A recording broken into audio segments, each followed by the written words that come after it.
We are doing day 2 of section 9.4 today. There's also a section 3 that we'll do, or day 3 tomorrow for the same section. Today we are going to focus on multiplying rational expressions. That's our objective, to multiply rational expressions.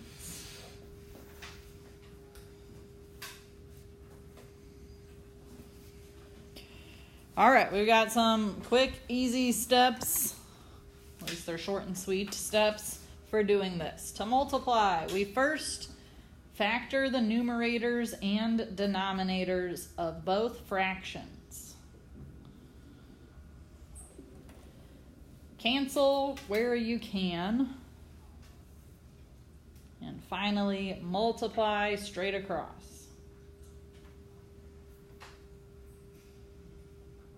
Factor, cancel, multiply. Jump right into our examples then. Put them both up there. Let you write them down real quick. Some of the spacing is a little weird here. So this itty bitty 2 is just the problem number. That itty bitty 1 is just the problem number. So if you're paying attention to the big text for the actual problem.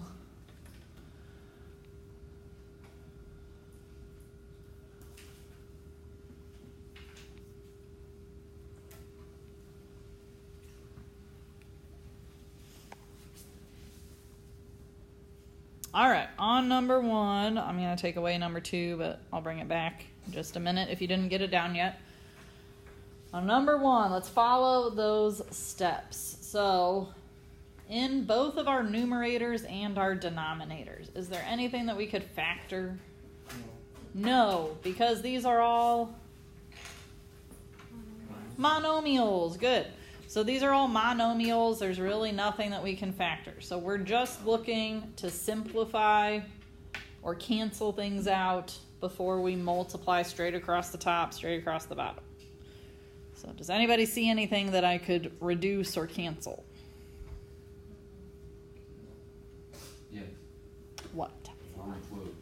4 and 12. So remember, if something's in a numerator and something's in a denominator, I think back in elementary school, they might have called that cross-canceling. It still works as long as these are being multiplied together. So 4 and 12 would cross-cancel. The 4 becomes a 1, and the 12 becomes a 3. Anything else?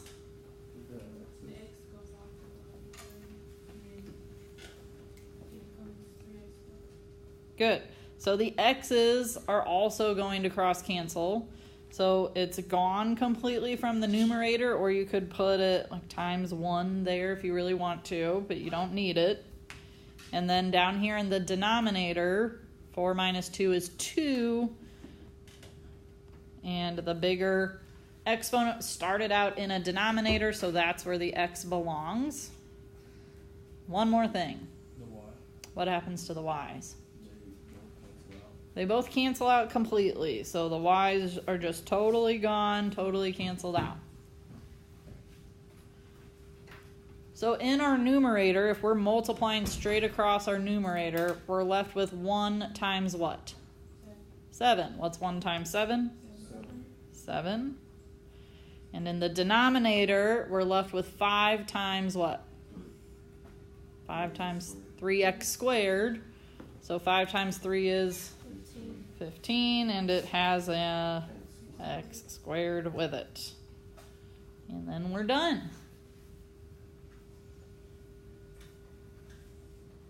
Now, technically, on these, you can multiply from the very beginning and then cancel things out at the end. It's just usually easier to do it from the beginning. But I would always double check your answer and make sure there's nothing else that can cancel out or reduce. Which in this case, there's not. 7 and 15 have no common factors. There's no other variables anywhere to be found. Questions about number 1? All right, let's bring back number 2 then. On number 2, is there going to be anything to factor? Yes. Factor? No, these are all monomials again, nothing to factor, so we can go ahead and start canceling. What's something that could cancel or reduce? 2 and 4, 5 and 10. Wow, that's two things. So 2 and 4, the 2 becomes a 1, the 4 becomes a 2. I also heard 5 and 10. What does 10 become? 2. A 2, and the 5 becomes a 1.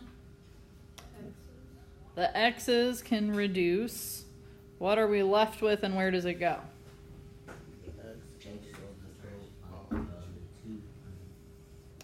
X to the first on the top or bottom? Top, because our bigger exponent was in the top. So x to the first in the top. What else? Okay. Y to what power? First power in the top. And again, if you don't want to write the little exponent of 1, you don't really have to. Are we okay with all of the reducing or canceling? All right. So then this part can be a little bit tricky if we're not careful about how we organize things. So we've got 1x times 1y. 1xy. 1xy. Do we need the 1? Not really. If you want to put it, you can. But that's the same as xy over. 4. How do we get a 4? 2 times 2. Good. 2 times 2 is 4.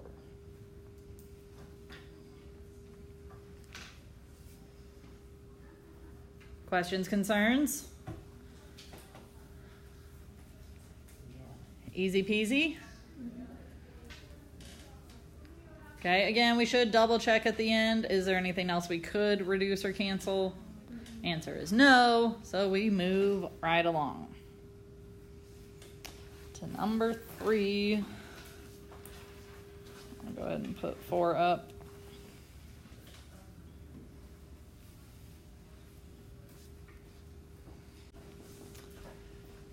Is there any factoring that we need to do? Yeah. Yes, because these are not all monomials. So we need to check for factors. The first thing we check when we factor is for GCFs. So let's just take it one piece at a time. Top left first numerator. Do we have a GCF? Yeah. What is it? 3. 3.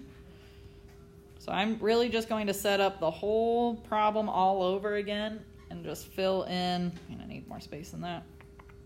3x minus 2. Fill it in. So 3 parentheses, yes. In those parentheses, we would have an x minus 2. Are we okay with that first numerator? Yeah. All right, let's jump over to our other numerator. Is there anything to factor for x minus 8? No. So I would leave it alone. And my recommendation is to go ahead and put it in parentheses just so you remember that it's stuck together. X minus 8 has to stay stuck together. Down in our first denominator, what's my GCF? 5.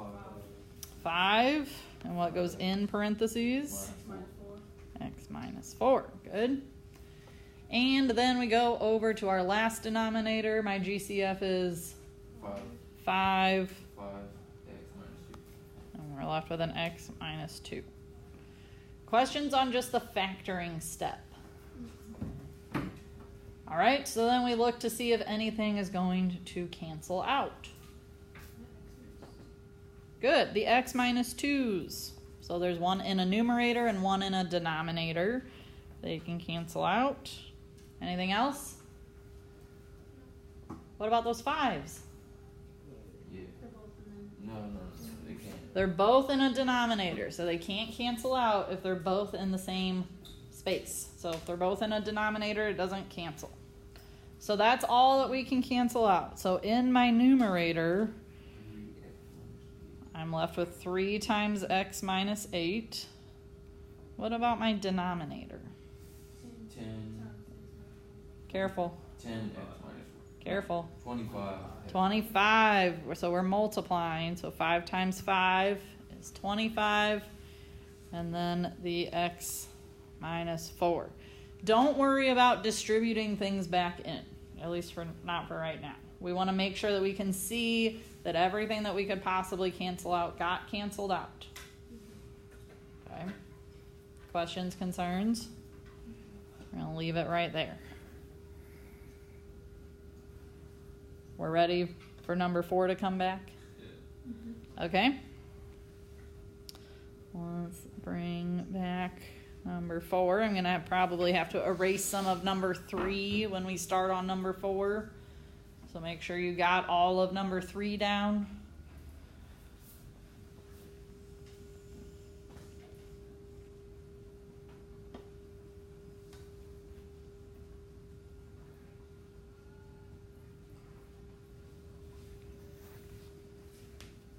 We ready to go on number 4? Yes. Okay. Take away that little answer for number 3. All right, on number 4. Can we factor? Yes, we can. On all of these numerators and denominators, we're going to be factoring out a GCF. It's not always going to be the same thing. So I just set up my fractions right away. My first numerator, what's my GCF? 4. What's left over? 2y minus 1, good. My other numerator, what can I factor out? 5, and what's left? 5y minus 3. So we're left with y minus 3. My first denominator, what can I factor? 5, what's left? 2y minus 2y minus 1, and my last denominator. 3. Factor out a 3. What are we left with? Y minus 3. Y minus 3. All right, what can cancel? 2y minus 1. 2y minus 1s are gone. What else? Y minus 3. Y minus 3s are gone. 5. The 5s are gone. So our final answer is just 4/3, 4 over 3. Questions, concerns? We ready to continue?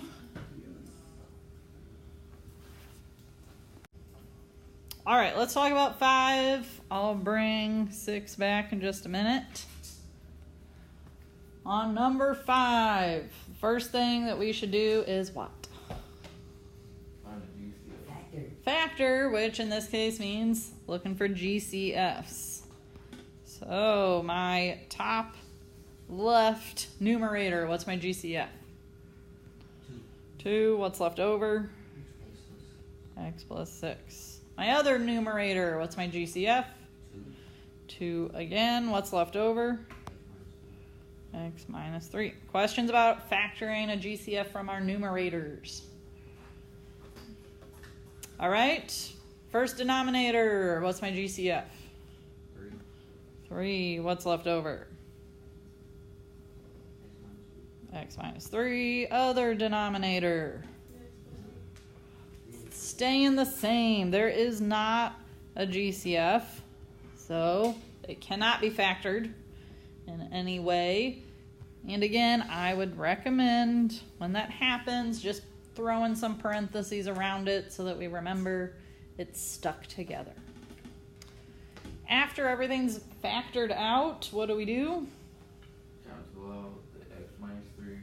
Cancel out the x minus 3s. Anything else? No. So then what's left in my numerator? 4 x plus 6.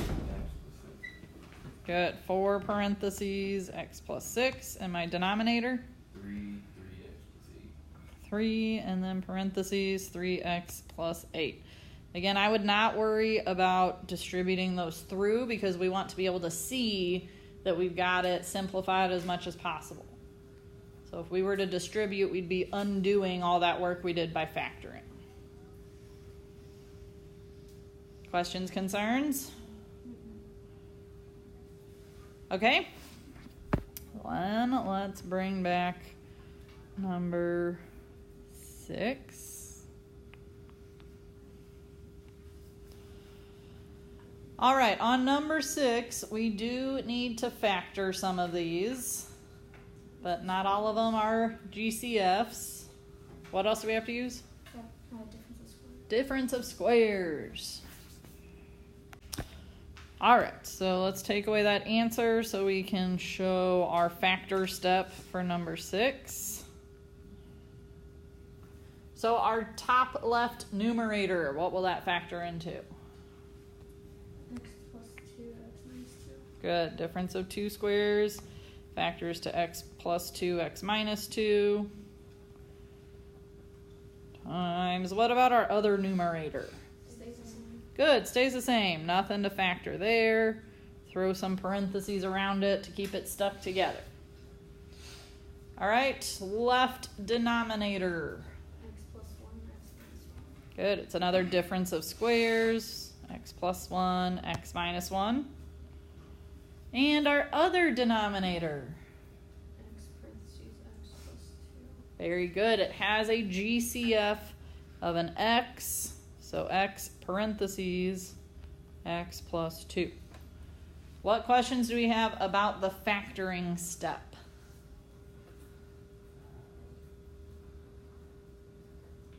All right, after we're done factoring, we are ready to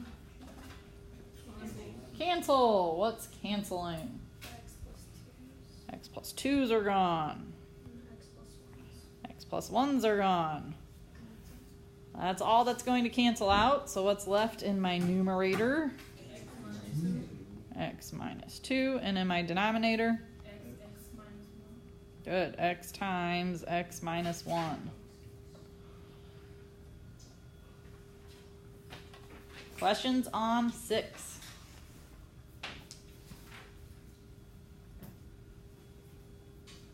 Okay, so if you're good with your factoring, today's problems are really not all that bad. We ready to move on to 7? Okay. I'll go ahead and put 7 and 8 up there.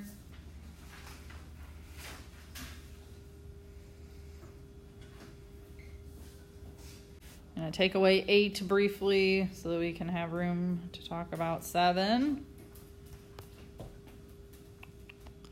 On 7. What's the only part of this that's getting factored? The x squared plus 3x plus 2 can be factored, but nothing else can be. What does x squared plus 3x plus 2 factor into? X plus 1, x plus 2. Very good. We've got x plus 1 in parentheses, x plus 2 in parentheses. We had to multiply to 2, add up to 3. Questions about factoring that? Okay, good. All the other ones are really staying the same. 1 minus x, x plus 2, and x minus 1. What's canceling out? The x plus 2's. Anything else? No. So it's probably tempting to cross cancel the 1 minus x and the x minus 1. But I would be careful about that because is this 1 positive or negative? It's positive. And this one is negative. Same thing with the x's. Their signs don't match. So we cannot cross cancel them. So we just write down what's left using all of our parentheses. So in our numerator, we've got an x plus 1 and a 1 minus x. In our denominator, what's left? X minus 1. That's it. That's all that we can do. It's as simple as we can make it. Questions, concerns?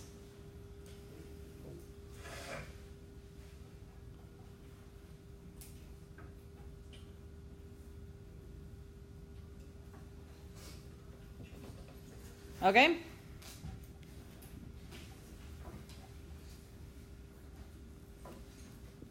Now that I'm thinking about it, there is something else we could do, but I don't want to get that intricate. So we're going to leave it alone for now. We might revisit that idea at a later time. Are we all done with 7 so that I can take it away? Okay. And keep things simple for today. Maybe we'll make them more interesting tomorrow. All right, number 8. If you did not get it written down yet, go ahead and jot it down. If you did get it written down and you want to start factoring, go for it. Number 8's got a lot of factoring to do, so I'm going to write it below just to make sure I've got enough space. My first numerator, what will that factor into? X minus 6x minus 1. Disagree. X minus 3. X minus 3, X minus 2. The 5s and 6s can get a little bit tricky, but negative 3 and negative 2 multiplies to a positive 6, adds up to a negative 5. What about our other numerator? We've technically already done this one. X plus 1, X plus 2. Good, X plus 1, X plus 2. Our first denominator. X plus 2, X minus 2. Good, X plus 2, X minus 2. And our last denominator.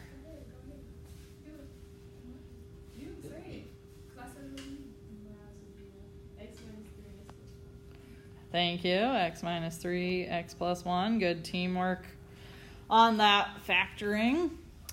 Now what cancels out? Everything. So what's our answer? Disagree. 1 over 1. So if we cancel out the X plus 2's, they cancel to a 1. The X minus 3's, 1 over 1. X minus 2's, 1 over 1. X plus 1's, 1 over 1. So you could write it as 1 over 1 or just a big 1. So if everything cancels out, your answer is not 0. It's not no solution. It's not anything else weird. It's just a 1. Anything divided by itself equals 1, which is essentially what we're doing here. Questions, concerns? Okay, Caden had brought up a good question about canceling things out, whether it had to be across from each other or whether it was okay to be top and bottom. As long as one thing is in the numerator and its pair is in the denominator, it's fine to cancel out. Okay? Last examples.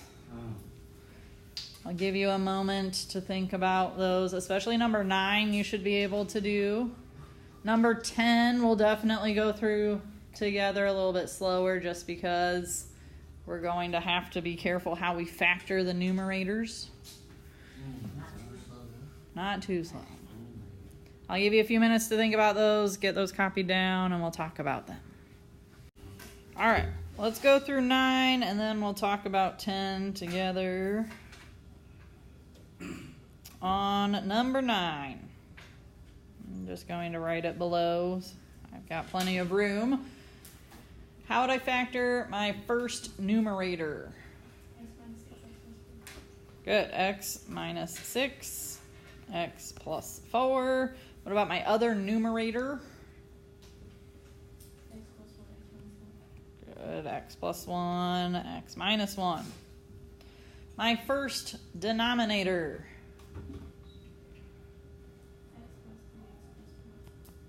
Good, X plus 3, X plus 4. And can I factor my last denominator? No, it just stays the same. We can put it in parentheses if we want to. What's canceling out here?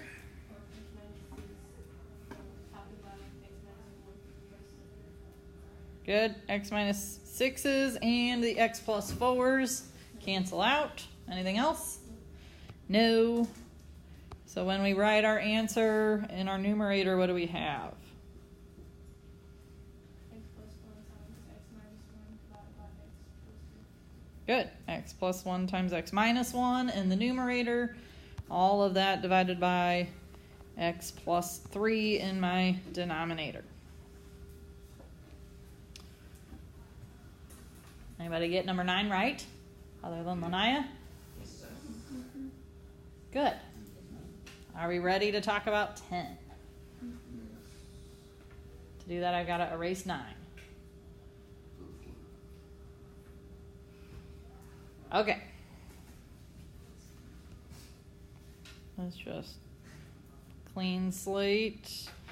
Take away that one. Actually, just going to white out the whole slide so that I've got plenty of space to show my work. On number 10, we have to factor this first numerator, which we cannot just multiply and add because our leading coefficient is a 2. So that makes things more interesting. So we'll walk through this using the bubble method, which we briefly talked about yesterday, and just see how that goes. So we know that we're going to be putting it into 2 sets of parentheses. Go ahead and start setting up what this is going to look like. So the bubble method, we're looking at factors of our factors of our leading coefficient in the numerator, and factors of our constant. Now this one is pretty easy for us because what are the only factors of 2? 1 and 2. So we're going to make these bubbles, one for the front and one for the back. And when we write our 1 and 2 in and we connect them, we multiply, and then we're going to add, and we're wanting to come up with a 5 when we do that. So our options would be to either put a 2 over a 1 or put a 1 over a 2. Which one do we want to do? The 1 over 2. So if we take 1 times 1, what do we get? 2 times 2. When we add them, we get 5. So that way I know those are the bubbles I want because that 5 matches here. Are we okay with why I made my bubbles that way? Okay, so then the important part is being able to use your bubbles to write the factors. So the first bubble gives us what goes in the front part of our parentheses. So we have a 1x and a 2x. The second bubble tells us what numbers fill in the back part of our parentheses, but we kind of have to play a little flip-flop going on here. So with the 1x, it was connected to a 1, but we're going to flip it and now have a plus 2. The 2 was connected to the 2, but we're going to flip it and now pair it up in parentheses with the positive 1. You okay with that? So that's kind of our alternative to reviewing bottoms up and doing that all over again. All right, so now let's talk about our other numerator, which also needs to be factored using our bubble method. So again, we're going to have these parentheses set up. In our first bubble, we once again can only have 1 and 2. What about my back bubble? Okay, we have to have a -1 and a 1 because that's the only way to multiply to a -1. Does that make sense? Do we want the -1 on the top or on the bottom? Good. -1 on the top, +1 on the bottom. Do we have questions about where our bubbles came from or why we put those things in them? Okay, so then, again, to verify we put everything in the right spot, 1 times -1 is -1, 2 times 1 is 2, -1 plus 2 is 1, which matches the coefficient in the middle. That's how I knew that these bubbles were set up the way I wanted them. So we use those bubbles to fill in our parentheses up here. What's going in the front of my parentheses? An x, and in the front of the other one? 2x. What about the back? +1, and in the back of the other one? A -1. Questions, concerns about that factoring process? Okay, the denominators should be easier for us to factor. How are we going to factor 4x squared minus 1? 2x plus 1, 2x minus 1. Good. 2x plus 1, 2x minus 1. That's the difference of two squares. What about our last denominator? X minus 2 is 1. Good. X. Did we say plus 2 and minus 1?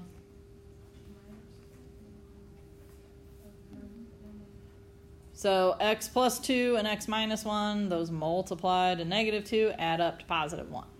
We all okay with all of our factors? Yes. Okay, now comes the fun part. We just look to cancel things out. What can cancel out? 2x minus 1. 2x minus 1s cancel out. What else? X plus 2. The x plus 2s can cancel out. X. That's it. It's not it. 2x plus 1. The 2x plus 1s can cancel out. Oh, they can cancel out on both the same parts. As long as one's on top and one's on the bottom, doesn't really matter where they're at. One on top, one on bottom. So then what are we left with after all of that? X plus 1 over x minus 1. So let's just take a flashback to yesterday. Can I then say that this equals a negative 1? No. No. Remember, it's trapped in parentheses together. So we cannot do any sort of weird canceling that would break up those parentheses. So this would be our final answer. Questions, concerns? Warm, fuzzy feelings? Okay.